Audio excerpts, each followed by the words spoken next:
Picture this. You're standing at the edge of a dream, writing a book, starting a business, getting fit, but you're frozen. Why? You're waiting for the perfect moment, the perfect plan. What if that's the very thing holding you back? James Clear, a master of turning small actions into big wins, shows us why in the Power of Imperfect Starts. Let's dive in. Imagine you're at a coffee shop, laptop open, staring at a blank page.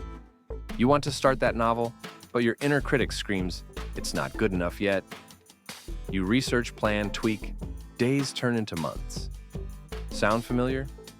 James Clear gets it. He's not just the guy behind Atomic Habits, a book that's sold over 25 million copies. He's someone who's wrestled with the same fears and found a way through. In The Power of Imperfect Starts, he argues that waiting for perfection is a trap. The real magic happens when you just begin. Messy, flawed, human. Let's start with a story. Meet Sarah, a 30-something graphic designer who dreams of launching her own studio. She's got sketches, ideas, even a logo she's tweaked 47 times. But she's stuck, convinced she needs the perfect website, the perfect portfolio, the perfect client list before she can launch. Clear would tell Sarah, an imperfect start can always be improved, but obsessing over a perfect plan will never take you anywhere on its own. That's the soul of this book. Action trumps perfection. Clear's core idea is simple yet profound. When you set out to achieve something, whether it's running a marathon, learning a language, or building a side hustle, your instinct is to look at someone already succeeding and copy their polished strategy.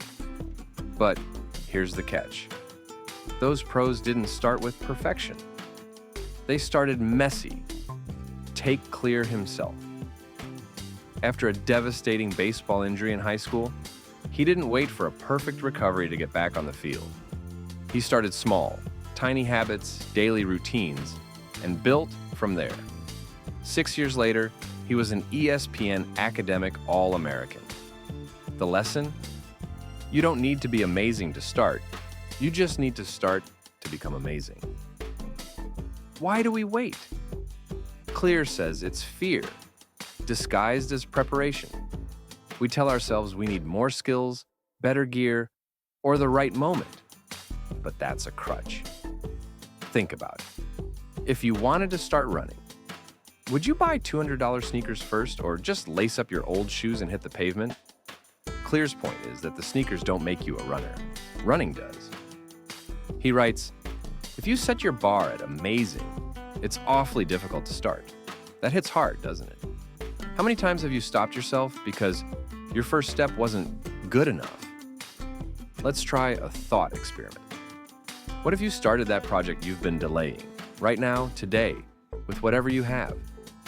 Maybe it's a blog post written in 20 minutes, a workout with just bodyweight exercises, or a business pitch scribbled on a napkin. Clear's philosophy is that these small, imperfect steps are votes for the person you want to become. Each action says, I'm someone who shows up. And over time, those votes add up. 1% better every day doesn't sound like much, but do the math. Improve by 1% daily for a year, and you're 37 times better by the end. That's the compound effect of imperfect starts. Now let's talk about the trap of perfectionism. Clear tells us it's not just about fear, it's about misunderstanding progress. We think success looks like a straight line, but it's more like a scribble. Early on, your efforts might feel like they're going nowhere. Clear calls this the valley of disappointment.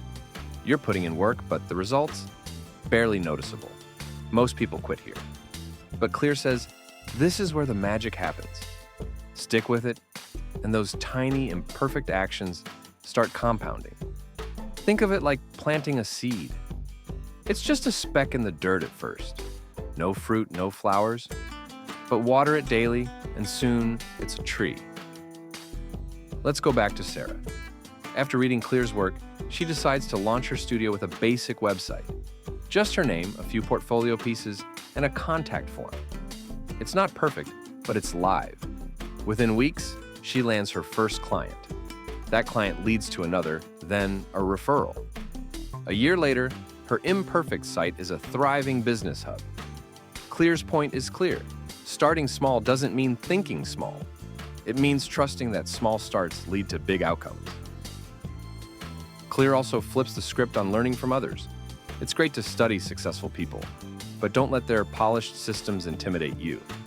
When you see a fitness guru with a perfect gym setup or an entrepreneur with a sleek brand, remember, they didn't start there. That guru was once jogging in worn-out sneakers. That entrepreneur was once pitching from a coffee-stained notebook. Clear writes, what is optimal for them right now isn't necessarily needed for you to get started. Focus on what's needed, not what's ideal. Here's where it gets personal. I once delayed starting a podcast because I thought I needed a fancy mic, editing software, and a perfect script. Months passed, and I had nothing to show for it. Then I read Clear's work and recorded my first episode on my phone, in my living room, with my dog barking in the background. It was messy, but it was real. That first episode led to feedback, then better episodes, and eventually a small but loyal audience. What if I'd waited for perfection? I'd still be waiting. Clear's book isn't just about starting. It's about building systems over goals. Goals are great for direction, but systems are what get you there. Want to write a book? Don't just set a goal of 300 pages. Build a system. Write one paragraph a day. Want to get fit? Don't aim for a six-pack. Build a system. Do 5 push-ups every morning. Systems are forgiving. They let you mess up, adjust, and keep going. Goals, on the other hand, can make you feel like a failure if you don't hit them exactly. Clear puts it beautifully. The purpose of setting goals is to win the game. The purpose of building systems is to continue playing the game. Let's wrap this up with a challenge. Think of one thing you've been putting off because it's not perfect yet. Maybe it's learning a skill, launching a project, or even having a tough conversation. What's the smallest, messiest step you could take today? Not tomorrow, not next week, today. Maybe it's writing one sentence, making one call, or doing one push-up. As Clear says, be thoughtful but get moving. That's the heart of the Power of Imperfect Starts. It's not about being flawless, it's about being brave enough to begin. So, what's your imperfect start going to be? Drop it in the comments. I'd love to hear it. And if this resonated, give it a like, subscribe, and share it with someone who needs a nudge to get moving. Thanks for watching, and let's start messy together.